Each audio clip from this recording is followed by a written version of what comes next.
प्रिय छात्रों,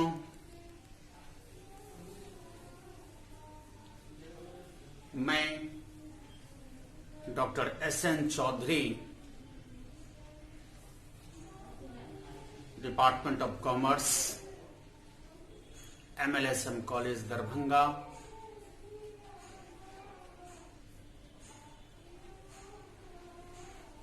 आज ऑनलाइन क्लास के लिए हम छात्रों के साथ, उन छात्रों के साथ जो पार्ट 2 में, बीकॉम पार्ट 2 में पढ़ते हैं, उनके संबंधित विषयों का कॉर्पोरेट अकाउंटिंग में एक चैप्टर है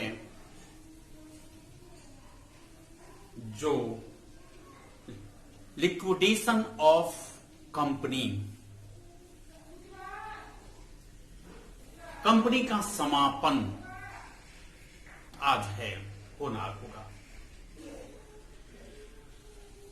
हम पार्ट 1 में क्लास में पढ़े थे पार्टनरशिप डिसोल्यूशन। डिसोल्यूशन में भी कम पार्टनरशिप व्यापार का समापन होता है। यहां पर कंपनी का समापन होगा। कंपनी का समापन किस स्थिति में होती है,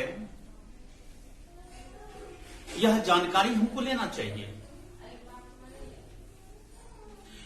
कंपनी अगर लॉस में चल रहा है, कंपनी की प्रॉफिट की चांस नहीं देख रहे हैं, कंपनी के पास लायबिलिटी बढ़ गए हैं, unsecured creditor, secured creditor, preferential creditor, अनेक प्रकार के क्रेडिटर की संख्या बढ़ गई है। उस आधार पर हमारा प्रॉफिट या हमारा एसेट या हमारा कैपिटल उतना नहीं हो पा रहा है, जिसके कारण हम अपने व्यापार को आगे बढ़ा सकें। व्यापार को आगे बढ़ाने के लिए जब कम एक बात और बिंदु है, पार्टनरशिप का भी कानूनी अधिकार है, कानूनी कार्य है, तो उसमें हम लोग कानूनी अधिकार में करा भी सकते हैं, नहीं भी करा। यहां पर कंपनी का जन्म भी कानून के आधार पर होता है और समापन भी कानून के आधार पर होगा। उस कानून के आधार पर में हम यहां पर लिखेंगे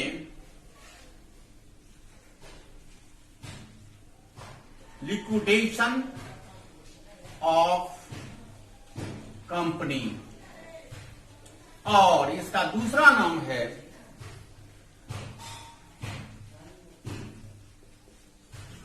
वाइंडिंग अप ए कंपनी।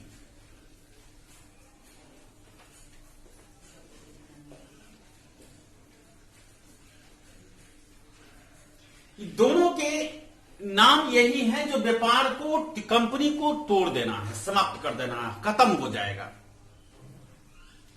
तो जब कंपनी समाप्त हो जाएगी तो सिंपल बात है, सभी एसेट्स को सेल करेंगे।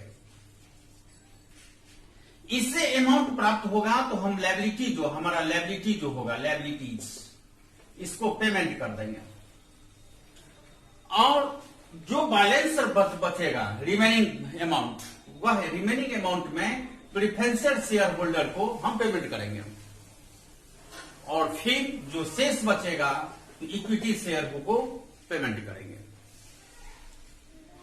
तो यहां पर हमें यह देखना है, जो यह समापन जो होता है तो किस रूप में होता है, इसका हम बता दें, यह समापन 2 प्रकार से होता है।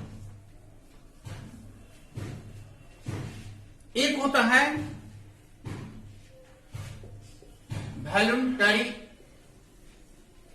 वॉलंटरी ऑफ बाय मेंबर, दूसरा होता है मैंडेटरी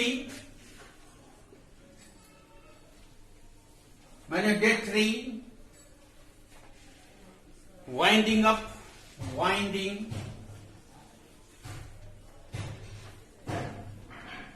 बाय कोड। दोनों के रूप एक ही होंगे। दोनों का रूल है submitted resolution submitted to court.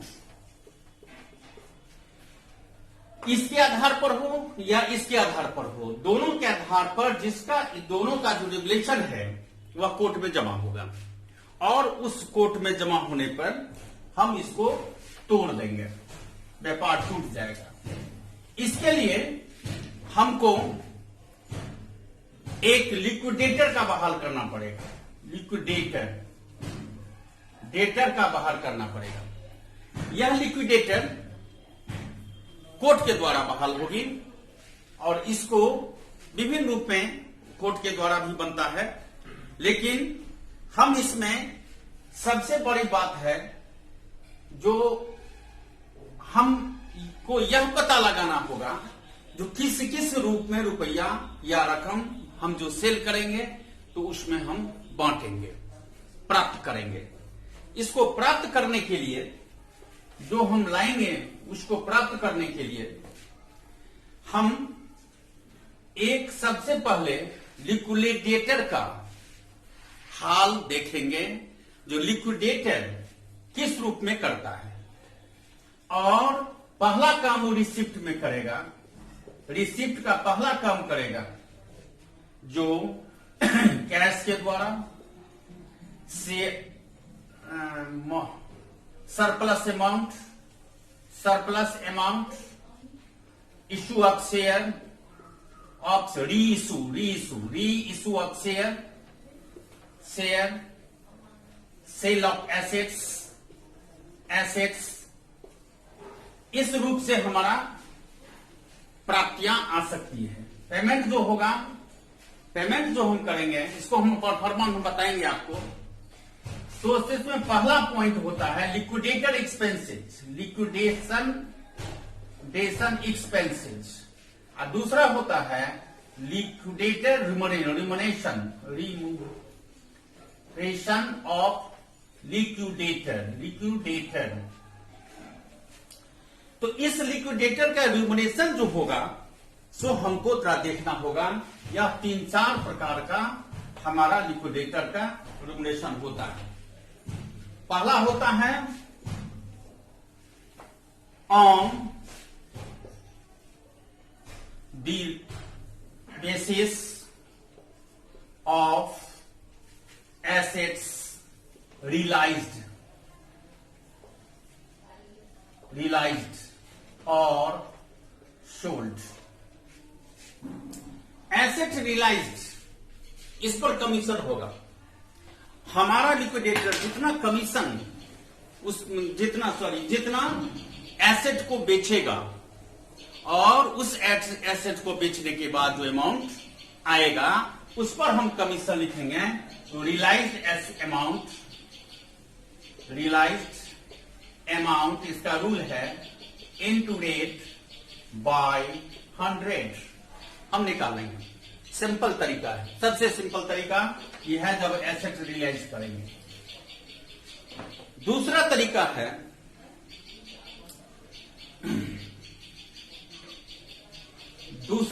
ये आप नोट कर सकते हैं।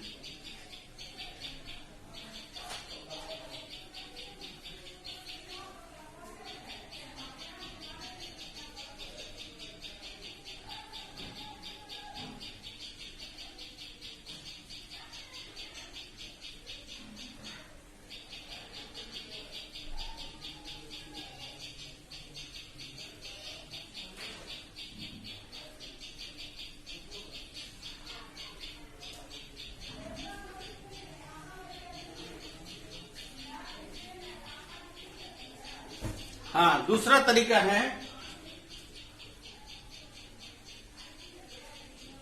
remuneration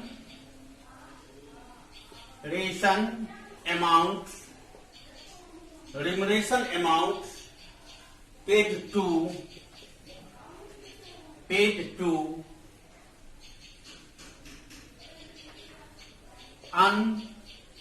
unsecured creditor.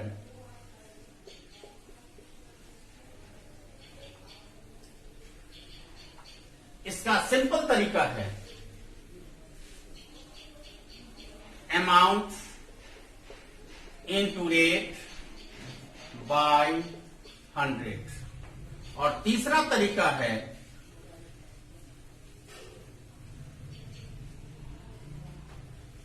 not available or not available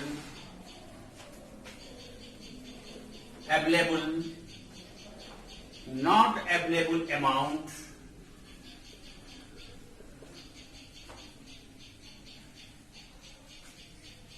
unsecured creditor. इसका होगा amount into rate by 100 plus rate, यह रूल बन जाएगा। Next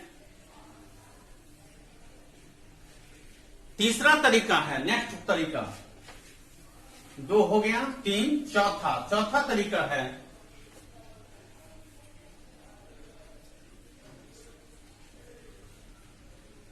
commission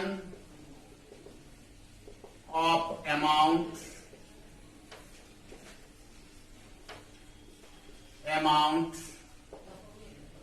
paid to shareholder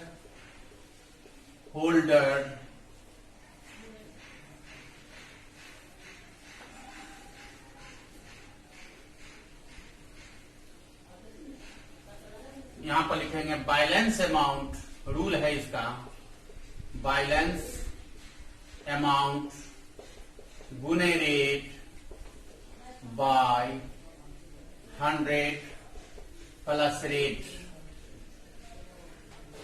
ई आधार पर ये चारों सूत्र को हम रूल को अपनाएंगे।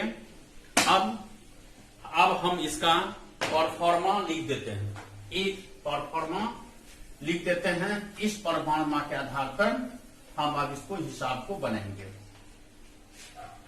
परफॉर्मा है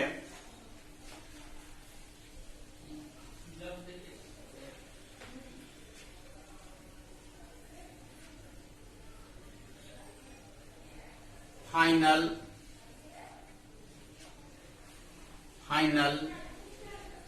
statement of liquidation A dot company. तारीख रहेगा तो तारीख पड़ जाएगा। इसमें 2 भाग में हम बांटेंगे। यहां लिखेंगे रिसिप्ट, यहां लिख देंगे पेमेंट। देखिए किताब में बहुत सारा प्रश्न इसके बारे में डिटेल दिया है। हम तो यह समझ रहे हैं तो बहुत कुछ आप पिछले क्लास में भी पढ़ा होगा, पार्ट 1 में पढ़ा होगा, इंटरमीडिएट में पढ़ा होगा। तो बहुत ऐसे शब्द हैं जिसको अधिक व्याख्या करने की आवश्यकता हमको यहां नहीं लगता है, क्योंकि हमने या अपने वर्ग में या कहीं तुम कंपनी के बहुत सारे पॉइंट को पार्ट 2 में क्लास में पढ़ा होगा, क्लास के पार्ट 1 के पॉइंट को पढ़ा होगा। उस क्लास में तुम शेयर होल्डर पढ़ा होगा, इक्विटी शेयर पढ़ा होगा, प्रेफरेंशियल शेयर पढ़ा होगा, फॉरफिटेड शेयर पढ़ा होगा, डिवेंचर पढ़ा होगा, बहुत सारा है, क्या कहते हैं एमलिगेशन पढ़ा होगा। तो ऐसे स्थिति में हम बहुत सारे पॉइंट शब्द को हम समझ रहे हैं। यहां पर लिखाएगा अमाउंट, यहां भी लिखाएगा अमाउंट। यहां पर टू और बाय लिखने की आवश्यकता नहीं है। अगर आप टू और बाय लिखते हैं तो गलत भी नहीं है, लेकिन फिर हम पिछली क्लास में जाएंगे। रिसीप्ट एंड पेमेंट का हिसाब जब हम बनाते हैं इनकम एक्सपेंडिचर का, तो वहां भी रिसीप्ट एंड पेमेंट में हम यह नहीं बनाते हैं जो टू और बाय दिया जाए, जबकि इनकम और एक्सपेंडिचर में अकाउंट में हम बनाते हैं। ऐसी स्थिति में यहां पर टू और बाय नहीं लिखें तो वही अच्छा है, अगर लिखते हैं तो कोई टेंशन नहीं है। तो इसमें पहला पॉइंट हम लिखते हैं, पहला पॉइंट लिखते हैं कैश ऑब्लिक बैंक, जो रहेगा सो दे देंगे। यानी कैश को हम बेच नहीं सकते हैं, बैंक के अमाउंट को हम बेच नहीं सकते हैं। तो दूसरा पॉइंट होगा एसेट सोल्ड, आप लिख सकते हैं, एसेट को बेच लीजिए। तीसरा हो जाएगा सरप्लस रिसीप्ट फ्रॉम मॉर्गेज। यहां पर अगर सरप्लस का मॉर्गेज, इसमें एक सेकंड बता देते हैं। कोई मॉर्गेज, कोई एसेट पर हमने मॉर्गेज लिया, अगर मेरा एसेट्स वर्किंग थोड़ा हम बता रहे हैं, अगर मेरा वर्किंग 20,000 का है एसेट्स, हम उस पर मॉर्गेज लिया है, मान लीजिए लोन ले लिया हम 18,000 का, तो 2,000 टका सरप्लस हो गया। यही सरप्लस हमारा आएगा इस पॉइंट पर, सरप्लस रिसीव फ्रॉम मॉर्गेज के आधार पर इसको हम यहां लिखेंगे। नेक्स्ट पॉइंट मेरा है call in arrear, call in arrear. Call in arrear का अर्थ यहां पर है तो कोई शेयर होल्डर कुछ शेयर का पैसा जो हम 4 इंस्टॉलमेंट में यहां पर कंपनी में मांगते हैं रकम, उसे यानी 10 रुपया मांगते हैं, उसे किसी भी कंपनी से इच शेयर पर शेयर 10 रुपया है, जिसमें वो 8 रुपया दे चुका है, 2 रुपया नहीं दिया है। अगर 100 अंशधारी है यानी 200 अंश रुपया फिर आएगा जो इस कॉल इन एरियर में आ जाएगा। यह बड़ा इंपॉर्टेंट बात है, जरा देखिएगा क्वेश्चन सब बनाने में ये सब रहता है। इसलिए अगर इस प्रकार की 4 प्रकार से आमदनी करते हैं, प्राप्ति हमको हो सकती है, निश्चित रूप से हम 4 प्रकार से प्राप्त करेंगे। तो अब यह हमारा इनकम साइड हो गया। अब हम पेमेंट साइड में जाएंगे। इसमें अमाउंट जो आएगा तो हम डाल देंगे, जो अमाउंट आएगा डाल देंगे। अब हम पेमेंट साइड में जाएंगे। पेमेंट हम कितना कर रहे हैं, तो सबसे पहले लिखेंगे लिक्विडेशन एक्सपेंसेज, पहला पॉइंट लिक्विडेशन एक्सपेंसेज, और दूसरा पॉइंट रहेगा लिक्विडेटर रिम्यूनरेशन, हम दे देंगे जो मेरा लिक्विडेशन रिम्यूनरेशन रहेगा। तीसरा पॉइंट रहेगा डिवेंचर। डिवेंचर, एक बात ध्यान दीजिएगा, डिवेंचर का अमाउंट जब हम पेमेंट करने जाएंगे, उसमें अगर हमको प्रश्न में लिखा रहेगा जो इस पर हमको ब्याज भी देना है, ऐसी स्थिति में डिवेंचर को हमको ब्याज देना पड़ेगा, नहीं तो जितना डिवेंचर है उसको फुल पेमेंट हम कर देंगे। ऐसा भी कभी कभी होता है जब हम इसको डिजॉल्व किए हैं, वाइंडिंग अप किए हैं, बंद किए हैं, और उसको और इसको बनाने के बीच में 2-4 महीना 6 महीना का गैप हो सकता है, 2 महीना का हो सकता है, 3 महीना का हो सकता है, 6 महीना का हो सकता है। तो उस बीच में अगर हमको इंटरेस्ट दे नहीं दिए होंगे तो डिवेंचर पर इंटरेस्ट हम दे देंगे। That's all. नेक्स्ट है चौथा point preferential share holder. Preferential share का जो पैसा होगा उसको भी हम पेमेंट कर देंगे। उसको पेमेंट अगर हम कर देंगे तो अगर इसमें अगर डिविडेंड देना होगा या ब्याज कुछ देना होगा तो उसको ब्याज के साथ भुगतान करेंगे। और लास्ट में हमारा पॉइंट आएगा जिसको इक्विटी शेयर को हम पेमेंट करेंगे। इक्विटी शेयर होल्डर को पेमेंट कर देंगे, इक्विटी शेयर होल्डर को। अब इक्विटी शेयर होल्डर का पेमेंट करने से पहले हमको ध्यान देना होगा, इसका अमाउंट टोटल करेंगे और इसका अमाउंट टोटल करेंगे पहले, फिर इतना तक शेयर होल्डर के अमाउंट को पेमेंट करने से पहले तक का अमाउंट का टोटल करेंगे। जो दोनों का डिफरेंस होगा उतना ही शेयर होल्डर को अमाउंट हम पेमेंट करेंगे और हिसाब समाप्त हो जाएगा। कंपनी के द्वारा कानूनी रूप से दोनों स्थिति में अगर हम स्वेच्छा से कर रहे हैं, अगर हम कंपलसरी कर रहे हैं, कंपलसरी कोर्ट के द्वारा कर रहे हैं, तो ऐसी स्थिति में हम इसको इस तरह से बनाएंगे। अब हम क्वेश्चन नंबर 1 पढ़ा देते हैं शुक्ला का, निकालते जाए। क्वेश्चन 1 पढ़ते जाइए। क्वेश्चन 1 आते हैं।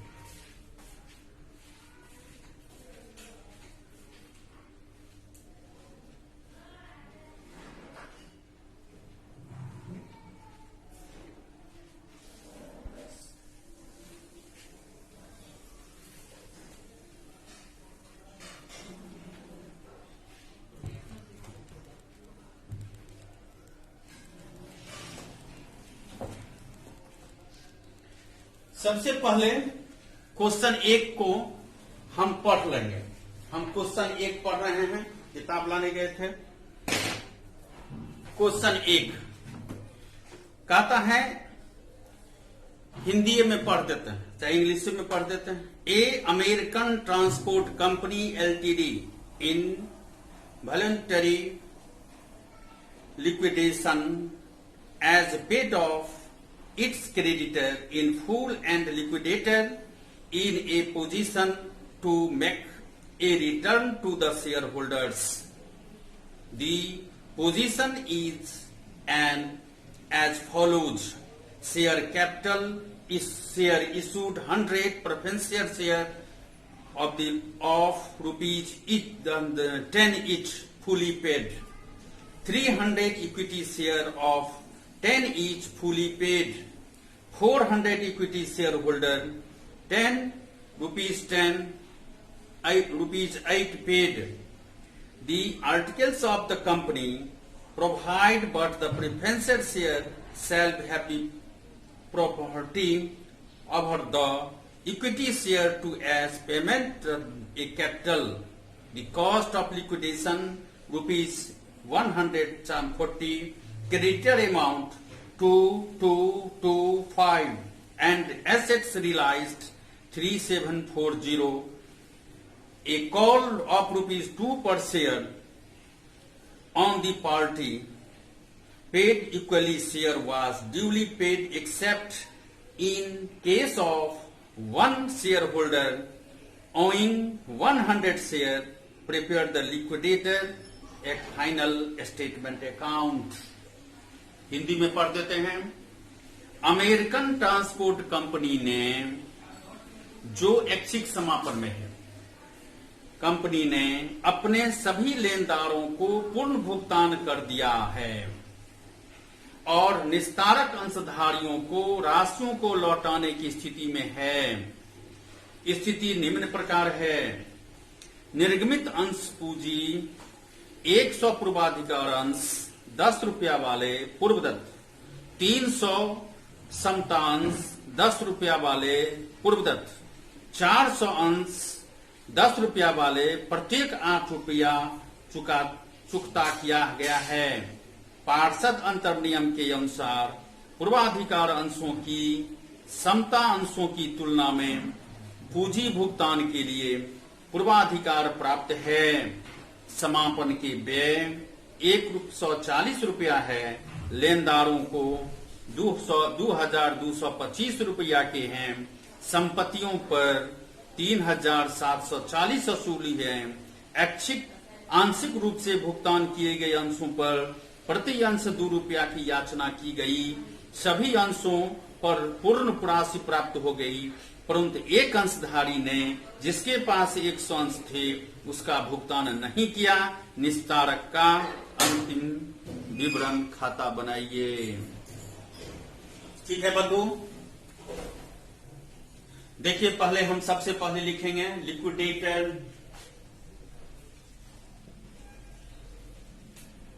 स्टेटमेंट,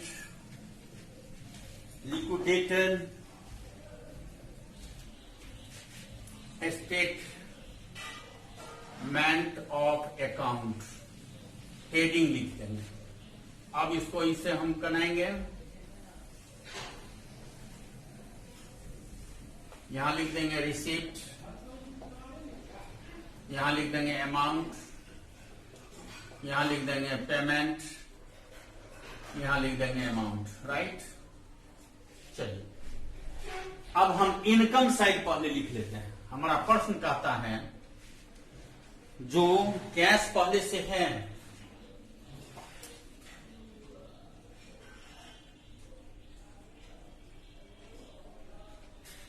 नहीं है, यहां पर लिखेंगे एसेट्स, पैसा आता है, रियलाइज्ड, एसेट्स रियलाइज्ड का आता है 3740 आ गया। अब हमको शेयर होल्डर से पैसा आता है, वह शेयर होल्डर जो 400 अंश को 8 रुपया पेड किया था, यानी 4000 रुपया वो दिया था, वही 400 अंशधारी 2 रुपये के हिसाब से 8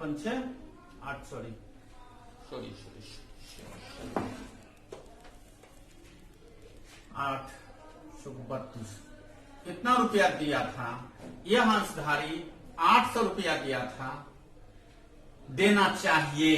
यह 8 रुपया हम मांगे हैं, जिसमें से 300 अंशधारी पैसा दिया, यानी 600 अंशधारी पैसा दिया। यहां लिखेंगे reissue from share 300 into 2 equal to 600, that's all. 600 हो गया, 600 हम लिख दिए।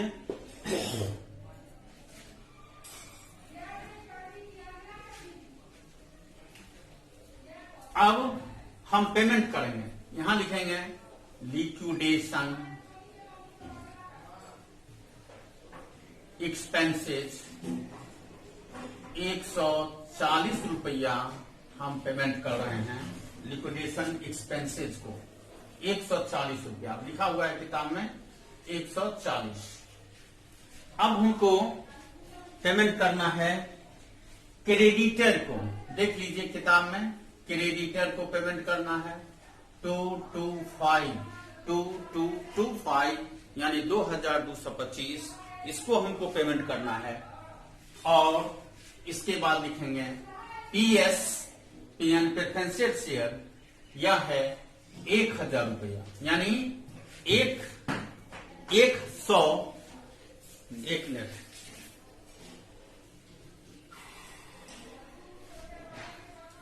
पूर्वाधिकार है, 10 रुपया के रेट से 1000 पेमेंट कर दिए।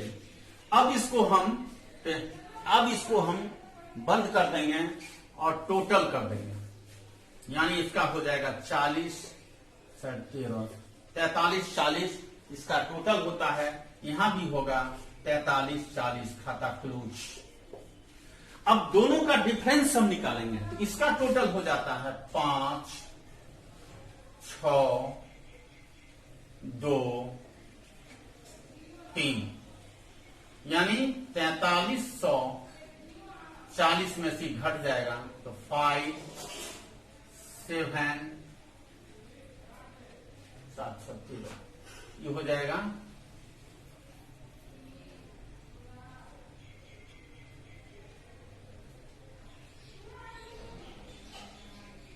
12 9 2 43 40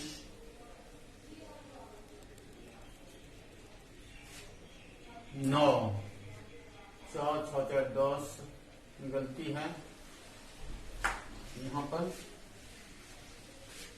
5 6 4 7 6 4 10 7 17 में घटा रहे हैं। 5 5 5 10 9 7 2 9 14 9 1 10 2 12, यहाँ 3200 4300 हो गया। यहाँ हो जाएगा 2 और 3 होगा 3300, यहाँ हो जाएगा 9 हो गया। यहाँ के 975 रुपया इसको हमको देंगे इक्विटी शेयर होल्डर को, इक्विटी शेयर होल्डर को। तो अब इक्विटी शेयर होल्डर कितना है इसको हम देखेंगे। तो यहाँ पर फिर हम वर्किंग करेंगे, वर्किंग नंबर 1, वर्किंग नंबर 2, यहाँ पर वर्किंग करेंगे 975 भागा देंगे 600। काहे हमारा टोटल शेयर होल्डर एक बार 300 है और एक बार 400 के बदला 300 आदमी दिया, तो इसको हम दे देंगे, ये हो जाएगा 600 और 600 शेयर होल्डर को हम पेमेंट कर देंगे किताब के मुताबिक। 600 शेयर होल्डर को पेमेंट करेंगे, इसको हम भाग देंगे तो 60 भाग देने पर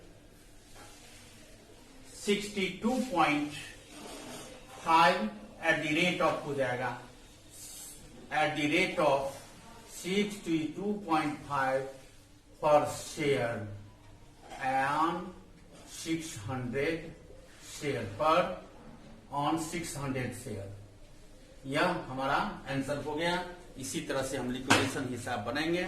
नेक्स्ट क्लास में फिर हम दूसरा क्वेश्चन लेके आएंगे और इसी लिक्विडेशन का इसी तरह से लिक्विडेशन हिसाब में एक बात और समझ लीजिए, साधारण सी बात बताते हैं, सिंपल तरीका है, थोड़ा सा दिमाग लगाइए। कंपनी के पास जितना संभव है एसेट से पैसा मंगा लेंगे। लिक्विडेटर में लिक्विड ऑर्डर, बात समझ लीजिए, पहले ऑर्डर हम पहले लिक्विडेशन एक्सपेंसेस निकाल देंगे। और जब ये लिक्विडेशन एक्सपेंसेस निकाल देंगे तो लिक्विडेटर कहेगा पहले हम अपना मजदूरी ले लेंगे। स्वाभाविक बात है, पहले अपना मजदूरी हम ले लेंगे। अपना मजदूरी जब हो जाएगा तो सबसे पहले डिवेंचर वाले को पैसा दे दो, जो पैसा बचेगा उसके किसको देना है, डिवेंचर होल्डर को पैसा दे दो। डिवेंचर होल्डर को पैसा देने के बाद तब जो पैसा बचेगा तो हम सिक्योर्ड क्रेडिटर और अनसिक्योर्ड क्रेडिटर को पैसा पेमेंट करेंगे। हम सिक्योर्ड और अनसिक्योर्ड दोनों बता दिए हैं। सिक्योर्ड क्रेडिटर मॉर्गेज होता है, लोन होता है, बैंक लोन होता है, इन सबको सिक्योर्ड क्रेडिटर को कहते हैं। सिक्योर्ड क्रेडिटर को पेमेंट कर देंगे, उसके बाद अनसिक्योर्ड क्रेडिटर को पेमेंट करेंगे। तब जो पहला बैलेंस बचेगा तो फर्स्ट से फल अधिकार है तो प्रेफरेंशियल शेयर होल्डर का, प्रेफरेंशियल शेयर होल्डर का। और लास्ट में मेरा जब अमाउंट बचेगा तब हम इक्विटी शेयर होल्डर को जितना बचेगा, जितना शेयर होल्डर रहेगा उतना से हम उस अमाउंट से भाग देके पर शेयर का जो पैसा होगा उस शेयर का पैसा पर हम निकाल के हम पेमेंट कर देंगे। लिक्विडेटर का काम यही है, जो कंपनी की सारी संपत्तियों का एसेट बेचकर लायबिलिटी को पेमेंट कर इक्विटी शेयर देकर कोर्ट को सूचना दे दे जो हमने जो जिस कंपनी का लिक्विडेटर का भार लिया था वह समाप्त हो गया। हम लोग फिर नेक्स्ट क्लास में फिर बात करेंगे। Thank you very much, thank you.